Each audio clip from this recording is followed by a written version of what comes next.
Um órgão minúsculo, tipo com o formato de uma borboleta, e escondido bem na base do pescoço. E ele está decidindo, neste exato segundo, a velocidade com que o coração humano bate. Uhum. E não é só o coração, né? O número que aparece na balança, a textura do cabelo e, assim, até mesmo a regularidade de um ciclo menstrual. É uma ideia super contraintuitiva, porque geralmente a gente imagina que o controle do metabolismo inteiro exigiria um painel de comando colossal, sabe? Algo espalhado por todo o corpo. Com certeza. O que torna esse detalhe fascinante é que a glândula tireoide atua tipo como verdadeiro maestro silencioso da nossa fisiologia. E para compreender o impacto absoluto desse maestro, nosso mergulho profundo de hoje cruza diretrizes superatuais de endocrinologia, protocolos de UTI e vários casos clínicos. E a nossa missão hoje não é só ficar listando doenças como se a gente estivesse lendo um manual, né? A ideia é decifrar a engenharia por trás desse interruptor mestre da energia humana. Exatamente. E a melhor forma de entender o caos que se instala quando essa glândula quebra é investigar o chão de fábrica primeiro, sob condições perfeitas. Pois é, e lendo as fontes cirúrgicas, eu fiquei curiosa porque a arquitetura desse lugar chama muita atenção. A tireoide fica numa região bem estratégica do pescoço, logo abaixo da cartilagem cricoide, e para um órgão de, sei lá, meros 20 gramas, ela tem um suprimento de sangue que parece muito desproporcional. Sim, é muito vascularizada. E essa vascularização rica é um indício claro da importância dela. Ela recebe um fluxo sanguíneo bem intenso pelas artérias tireoédeas superior e inferior. O que significa que o que ela produz já cai direto no sangue. Isso. Os hormônios entram na corrente sanguínea de forma imediata e massiva. E tem o detalhe anatômico, né? Esse posicionamento faz dela vizinha de estruturas extremamente nobres no pescoço. E aí me bateu uma dúvida lendo os protocolos de cirurgia, a tireoidectomia. Como tem muito sangue, o risco de hemorragia é meio óbvio. Mas os materiais focam demais nos riscos envolvendo nervos específicos ali da região. O pescoço é um verdadeiro campo minado neurológico. Durante a cirurgia, o médico precisa isolar os ramos do nervo vago. O primeiro é o nervo laríngeo superior. Que é o que afeta a voz, certo? Exato. Uma lesão acidental nele não impede a pessoa de falar, mas afeta a tensão das cordas vocais. Então o paciente perde a capacidade de elevar o tom de voz. O timbre fica prejudicado. Nossa, imagina tentar gritar ou cantar uma nota alta e não conseguir. Para quem usa a voz profissionalmente, é um impacto gigantesco. É o fim da carreira para um cantor, por exemplo. Mas o segundo nervo que as diretrizes mencionam, o nervo laríngeo recorrente, esse tem um cenário de urgência muito maior. Ah, o recorrente. O que acontece se ele for lesionado? Se for uma lesão de um lado só, unilateral, a pessoa pode acordar com uma rouquidão bem severa. Mas se o cirurgião lesionar os dois lados uma lesão bilateral, ocorre a paralisia total das cordas vocais. E elas fecham. Meu Deus, elas travam fechadas. Travam fechadas. Isso bloqueia mecanicamente a passagem de ar. A pessoa tem insuficiência respiratória aguda ali na hora, logo depois de tirar o tubo. É uma emergência que quase sempre exige traqueostomia imediata. Nossa, a gente sai de um problema de afinação para uma falência respiratória em questão de milímetros. É assustador. Totalmente. Mas, assumindo que deu tudo certo e a estrutura nervosa está intacta, vamos olhar para a linha de montagem em si. Vamos lá. Lendo as fontes, me veio muito forte a imagem de uma fábrica industrial. A célula folicular produz uma proteína grandona chamada tireoglobulina, a famosa TG. Eu imaginei essa TG como a esteira molante central da fábrica. E o iodo que a gente capta da dieta seria a matéria-prima bruta. Olha, essa imagem traduz perfeitamente a fisiologia. A tireoglobulina é exatamente o esqueleto, a esteira onde a síntese vai acontecer. E o grande desafio da célula é justamente puxar esse iodo do sangue para dentro dela. O que gasta muita energia, né? Muita energia. É contra o gradiente de concentração. Tá, então a matéria-prima está lá dentro junto com a esteira. Aí as fontes introduzem a tireoperoxidase, a TPO.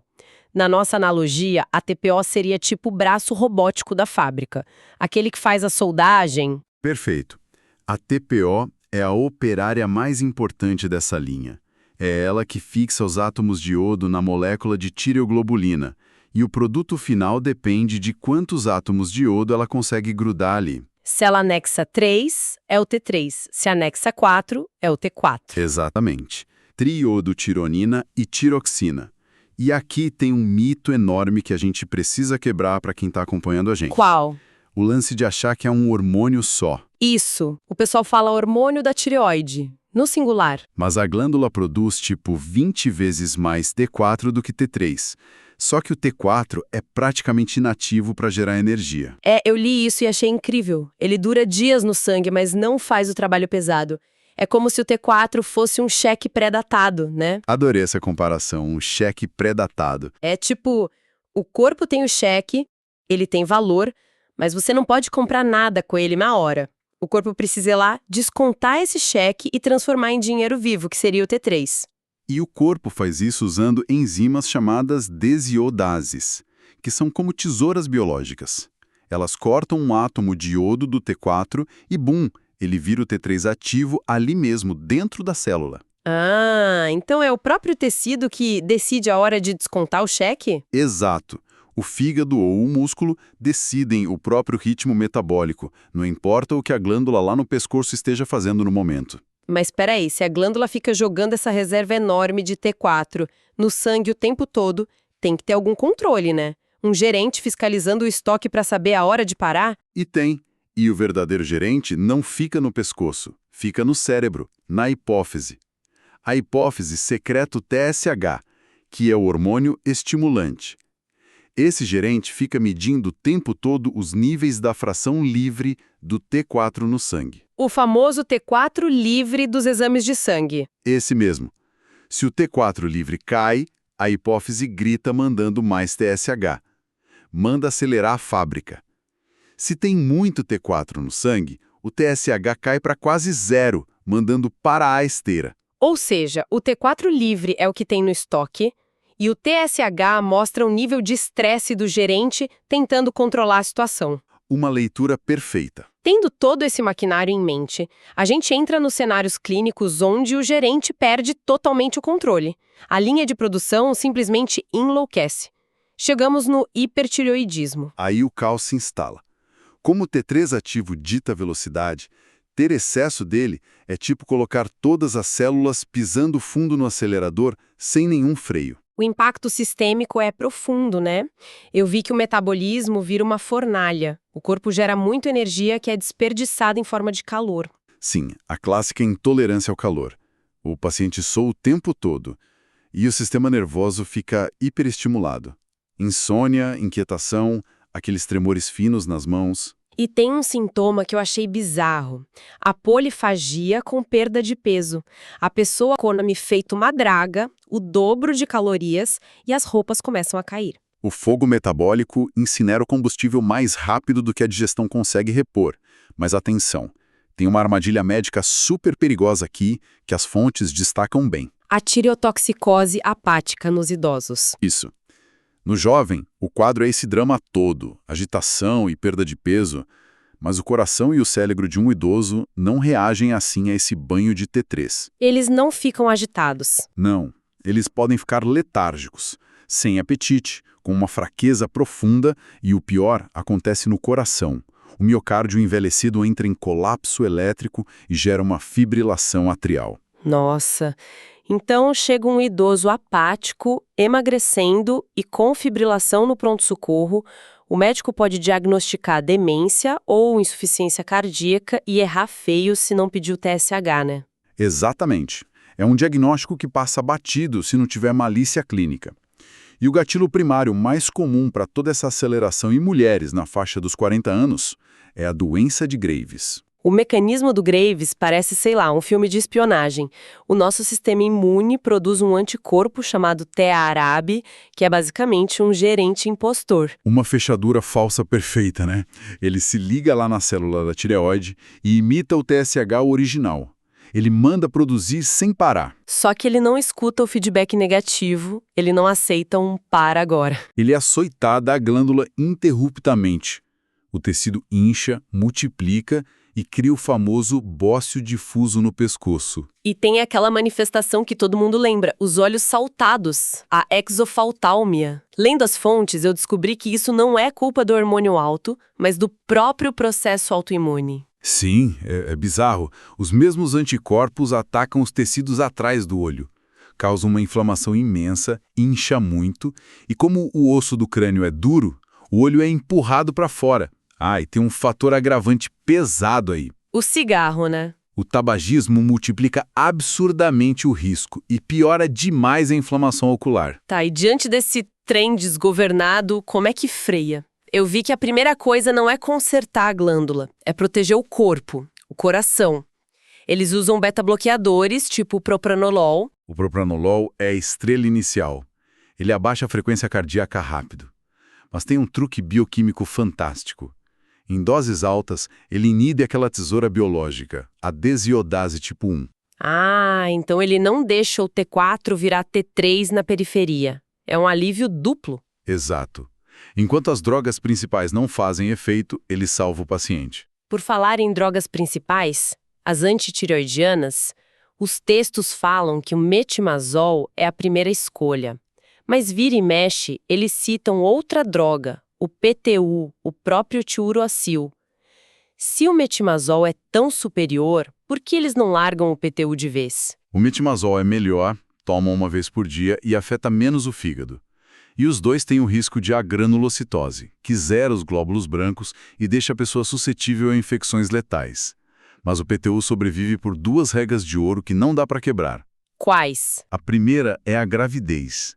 O metimazol causa malformações do feto, como a aplasia cutis.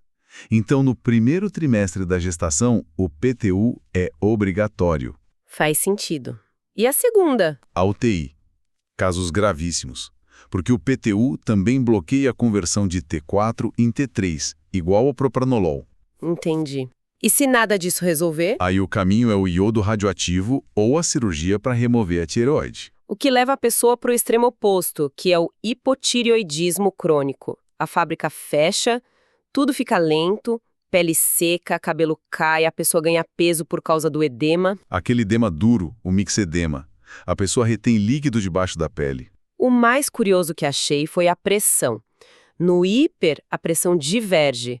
No hipo, ela converge, né? A pressão diastólica sobe. É. E o colesterol dispara de um jeito assustador. O LDL vai lá para o alto, porque o fígado precisa do T3 para colocar as redes de pesca do colesterol na superfície das células. Sem T3, não tem receptor. O LDL fica circulando e causando aterosclerose. Nossa, então não é só lentidão? É risco cardiovascular crônico. E além das cirurgias, a vilã principal que destrói a fábrica é outra doença autoimune, a tireoidite de Hashimoto. O Hashimoto é o oposto do Graves. Em vez de anticorpos estimulantes, o corpo produz anticorpos assassinos, o anti-TPO e o anti-TG. Eles miram bem na esteira e no braço robótico. É um desmonte total, lento e silencioso. Por isso os protocolos mandam rastrear ativamente mulheres acima de 60, gestantes, pessoas com vitiligo ou diabetes tipo 1. Sim, a poliautoimunidade. Quando o corpo ataca um tecido, a chance de atacar outros aumenta muito. Agora tem uma coisa nas fontes que bugou minha cabeça e eu preciso te perguntar. Se no Graves a fábrica trabalha sem parar e gera o bócio, aquele inchaço no pescoço, como é que no Hashimoto, com a fábrica morta e atrofiada, as pessoas também têm bócio? Essa é a grande ironia visual da doença. O paciente tem o pescoço inchado igualzinho, mas o motivo é o gerente em desespero. A hipófise. Ela mesma.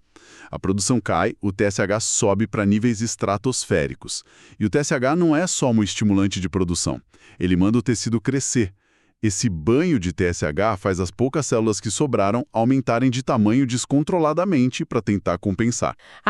Então no Hashimoto o bócio é um atestado de esforço desesperado, não de superprodução. Genial. E aí entra a reposição com a levotiroxina, o T4 sintético, e as regras para tomar esse comprimido são chatas demais, né? Draconianas. O hormônio é super sensível ao pH e a qualquer interação. Tem que ser em jejum só com água. Isso. E esperar no mínimo 30 a 60 minutos para tomar o café da manhã. Se tomar com ferro, cálcio ou remédio para gastrite, destrói a absorção. E um detalhe importante, a dose é dinâmica. Mudou muito de peso, tem que ajustar. Mas se a mulher engravidar? Tem que aumentar a dose na mesma hora, né? Li que a demanda metabólica da mãe dispara para formar o sistema nervoso do feto. Exato. O cérebro do embrião depende completamente do hormônio da mãe nas primeiras semanas. Com esses ajustes, parece ser algo administrável no dia a dia. Mas as fontes trazem os cenários da UTI, quando a coisa sai totalmente do controle. E aqui a leitura fica pesada. A tempestade tireotóxica. A crise extrema do hipertiroidismo. Ela não surge do nada. Geralmente tem um gatilho, tipo uma infecção grave, uma cirurgia grande ou o paciente que largou os remédios de vez. Os critérios da escala de Bursche-Wertowski são dramáticos. Febre de mais de 40 graus, a pessoa delirando ou em coma, o coração bate tão rápido que gera falência cardíaca de alto débito. O corpo entra em falência múltipla de órgãos por excesso de calor e consumo de oxigênio. E o protocolo de combate é aquele acrônimo ABCI, né? O ABCI. O A é de antitiroidiano, usando PTU em doses altíssimas. O B é de beta-bloqueador na veia, para tentar salvar o coração. O C é de corticoides, para melhorar o choque e ajudar a inibir a conversão de T4 em T3. E o I é o iodo, que eu achei a coisa mais maluca e vou te perguntar sobre isso daqui a pouco. A gente vai chegar lá. É um paradoxo lindo. Mas antes tem uma armadilha perfeita nas UTIs que a gente precisa alertar. A chamada síndrome do eutireóide doente. Nossa, os casos clínicos dessa síndrome parecem pegadinha de prova médica. O paciente está lá em estado crítico na UTI, sei lá, com uma sepse, aí fazem um exame de sangue nele. O T3 livre está lá no chão, super baixo, o T3 reverso está explodindo e o TSH suprimido. Se o médico olhar rápido, ele acha que a tireoide faliu e que tem que dar hormônio para ontem. Mas a tireoide do cara tá perfeita. Intacta. O que os exames mostram não é uma doença. É biologia evolutiva em ação. É defesa. O corpo está sofrendo uma agressão fatal. A última coisa que ele quer é o metabolismo a 1000 por hora, queimando as poucas reservas que ele tem. Entendi. Então as células diminuem a produção de T3 ativo de propósito e começam a produzir esse T3 reverso. E o que o T3 reverso faz exatamente? Ele funciona literalmente como um inibidor competitivo. Ele entra lá na fechadura do receptor da célula, não ativa nada e serve como uma tampa. Ele bloqueia a aceleração. É o corpo entrando em hibernação forçada para poupar bateria e focar energia no sistema imune. E se o médico não souber disso e der o hormônio? Ele está forçando um corpo à beira do colapso a acelerar o motor.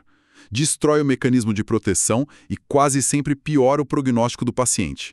A regra de ouro é: nunca peça exame de tireoide na UTI se não houver forte suspeita prévia. Que loucura! E trazendo isso para o consultório normal, tem algo parecido, que é o hipotiroidismo subclínico? O gerente está gritando, o TSH está alto, mas o T4 livre ainda está normal. A glândula está sofrendo, mas está batendo a meta. Nem sempre trata na hora, né? Depende muito do risco.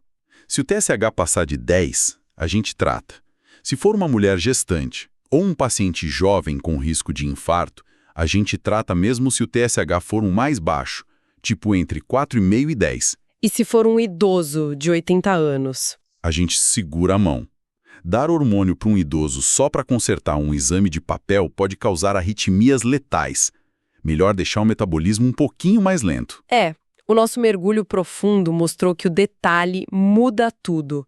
Vimos a proximidade perigosa dos nervos da voz, o graço robótico que é a TPO, a guerra autoimune criando fechaduras falsas no Graves e demolindo a fábrica no Hashimoto. Foi uma jornada intensa. Vimos desde a falência de múltiplos órgãos na UTI, até como um micrograma de um comprimido todo dia em jejum devolve a vida para milhares de pessoas. E tudo isso está ancorado num elemento que a gente não fabrica, o iodo. Ele é a espinha dorsal de tudo, o que me traz para a letra I daquela tempestade tireotóxica que a gente pulou lá atrás. Os protocolos mandam dar altas doses de iodo para um paciente que está morrendo por excesso de produção de hormônio. Parece loucura, né? Como você vai jogar matéria-prima numa fábrica descontrolada para tentar parar ela? Exatamente. A resposta é um instinto de sobrevivência. Se você inunda a tireoide com uma quantidade absurda e repentina de iodo, a célula entra em choque. Ela percebe que essa sobrecarga causaria um excesso letal de hormônio, então ela aciona um freio de emergência. A TPO desliga. A fábrica sofre uma pane temporária e controlada. É o efeito Wolff-Chaikoff. O hipotireoidismo agudo induzido pela própria fartura. É um mecanismo de defesa brilhante. Mas e aqui é onde a biologia mostra como ela não perdoa erros. Essa ferramenta é uma lâmina de 2 gumes. Porque se a glândula for doente e cheia de nódulos autônomos, o efeito é outro, certo? Certo. Se o paciente tem esses nódulos hiperfuncionantes e de repente recebe uma bomba de iodo, seja num contraste de tomografia ou tomando suplementos sem indicação, essa glândula doente não reconhece o freio. Ela não desliga. Ela não desliga. Ela pega essa montanha de matéria-prima e acelera a esteira para o limite máximo. Libera uma enxurrada tóxica no sangue. É o devastador efeito Jod-Besdal. É o paradoxo final que a gente deixa para quem está acompanhando a gente refletir. Na medicina do corpo humano, raras substâncias são inerentemente curas ou venenos. A mesma molécula de iodo pode atuar como um freio providencial que salva a vida de alguém e pode ser a ignição irreversível para o caos sistêmico em outra pessoa.